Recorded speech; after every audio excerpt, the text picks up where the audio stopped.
Snow drifted across the Wyoming plains like feathers shaken from the wide, gray sky. The wind had a bite to it, sharp as a blade, yet the lantern outside Luke Harrington's cabin still burned. He kept it lit every night now, a signal for the stagecoach driver, and for the woman he had never met, but had ridden to for 3 long months. Luke tugged his coat tighter around his shoulders. He was 35, a rancher built from hard years, heartbreak, and too many winters spent alone. A man who had almost forgotten what hope felt like, until he received the letter from a woman named Clara Miles, answering his ad for a bride. He never thought he'd place an ad. But after losing both parents, after the cattle sickness that wiped out half his herd, after the doctor told him the coughing spells were getting worse, loneliness became heavier than any burden he could haul. Tonight, on Christmas Eve, her stage was supposed to arrive. If she came at all. He was still staring down the trail when the distant bells of the stagecoach jingled through the storm. Luke's breath caught. He wasn't a man easily shaken, but tonight his hands trembled. The coach pulled up, wheels grinding through ice. The driver climbed down first, stomping snow from his boots. "Got a passenger for you, Harrington," he hollered, pulling open the coach door. And then, she stepped out. A woman in a deep emerald coat, petite but with a quiet pride in the way she held her chin. Snowflakes dusted her auburn hair, her gloved hand clutched a small leather satchel, and her eyes. God help him. Her eyes were warm honey brown, bright even against the frozen night. "Mr. Harrington?" she asked, voice soft but steady. Luke swallowed. "Yes, ma'am. And you must be Clara." She smiled, the kind of smile that thawed something frozen inside him. But there was something else too. A shadow behind that smile. She wasn't just nervous. She was hiding something. The secret in her eyes. Inside the cabin, Clara warmed her hands near the fire while he made her tea. She looked around politely, at the wooden bed he'd sanded smooth for her arrival, the quilts he'd ordered from town, the wreath he'd hung above the mantel. He wasn't a man of decoration, but he wanted her first night to feel like Christmas, like a home. "I didn't expect such care," she said gently. "Most men looking for a mail-order bride aren't so thoughtful. I figured if a woman is brave enough to travel across the country to marry a stranger," Luke said, handing her the cup, "the least I can do is make it welcoming." Her cheeks warmed pink. "You're kinder than you know." But the shadow was still in her eyes. Luke noticed when she coughed into her sleeve, or when her hand shook slightly as she lifted the teacup. He noticed when she pressed a palm to her chest quietly, thinking he hadn't seen. "Long journey?" he asked casually. "Yes," she breathed too quickly. "Very long." There was more to it, but Luke didn't push. Not yet. He wasn't the only one carrying things they didn't talk about. A man losing his strength. The next morning dawned pale and silver. Luke chopped wood outside even though the cold scraped his lungs raw. Twice he bent over coughing, gripping the chopping block until stars blurred his vision. Inside, Clara, watching through the window, rushed out. "Luke, stop, please," she begged. "You're hurting yourself." He straightened slowly, embarrassed. "Just a cough." "A cough doesn't make a man nearly fall." Her voice shook. So did her hands. "Let me help," she said. "You don't have to," Luke murmured. "I want to." They worked together, Clara stacking the logs he split, both moving in quiet rhythm. But halfway through, she pressed a hand to her side, wincing. "You all right?" he asked. I'm fine." But her eyes said otherwise. Two people, two secrets, one winter that might break them both.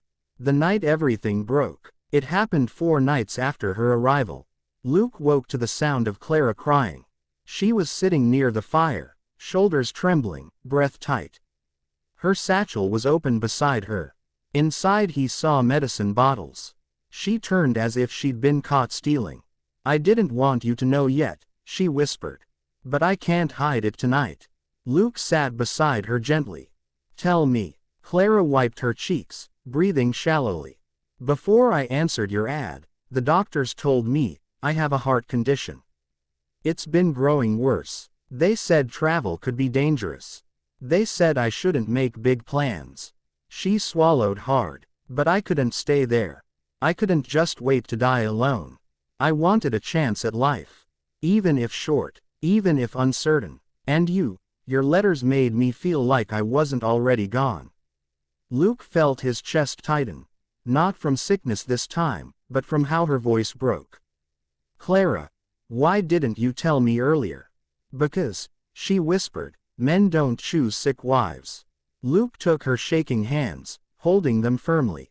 I didn't choose you for your strength. I chose you because your letters felt like sunlight. Because you listened. Because you wrote with hope even when it hurt. Clara, if you only have weeks or months or years, I'll take all of them. Her tears fell freely now. But there's more, she said, voice trembling. Something I didn't know how to tell you. She reached for her satchel again, pulling out not medicine, but a small folded telegram. With Luke's name on it. He froze. How did you get that? He asked slowly. It arrived at the last stop before the stagecoach changed horses, she said. The station master said it was urgent. He recognized your name from my ticket papers. So he gave it to me. Luke's stomach twisted. Clara, what does it say? She handed him the telegram silently. His hands shook as he opened it. Luke Harrington, your lungs failing. Return to Cheyenne Hospital for immediate treatment. If delayed, survival unlikely. Dr. Bennett. Luke stared at the words until they blurred. His secret, the one he'd planned to hide from her until after Christmas, was now open in her hands. He closed his eyes. Clara whispered, Luke, you knew. A few months, he admitted. But the ranch was failing, winter was coming, and I didn't want to die alone either. I wanted someone to write to talk to dream with. You gave me that. Clara reached up, touching his cheek with trembling fingers. Then maybe, she whispered, we were meant to save each other. The secret she carried saved him. The next morning, before dawn, Clara woke him gently. I made a decision, she said. Luke blinked. About what? You're going to Cheyenne today. He shook his head. Clara, the roads are. I don't care. I'm not letting you die when we haven't even lived one full week together. But your heart. My heart is weaker. Yes, she said, but it still beats enough to get you there. And that's all that matters. Luke felt something warm bloom in his chest. Clara, you'd risk yourself for me. She smiled softly. You risked loneliness. I risk a journey. Love is always a trade. They packed their things, hitched the wagon, and started the long, dangerous trip through snow and wind. Twice the wagon wheels froze.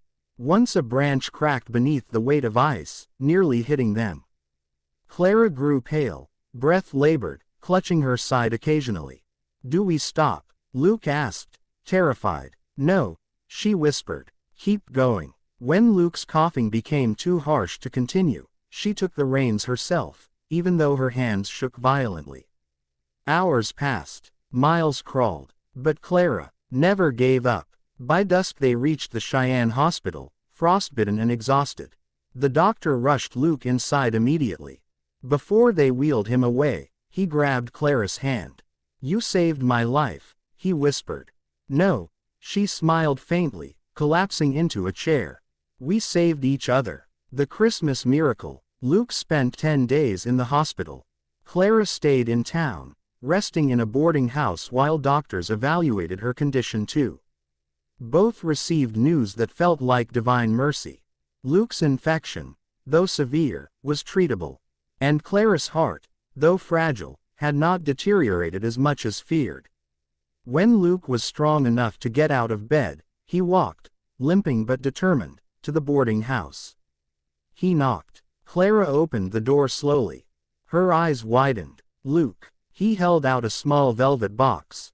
Her breath caught. Clara Miles, he said softly, you already saved my life before we ever said vows. If you'll still have me, I'd like to spend whatever years we both have left loving you the way you should have been loved your whole life." Tears spilled down her cheeks. "Yes," she whispered. "Of course yes." He slipped the ring onto her trembling hand. Snow drifted behind them like confetti from heaven. It was Christmas morning. 2 broken hearts. 2 dangerous secrets. 2 strangers who crossed winter and fate to find each other. And together, they lived. Not perfectly, not forever, but fully, gratefully, beautifully. For love given on borrowed time is often the strongest of all. Subscribe for more video.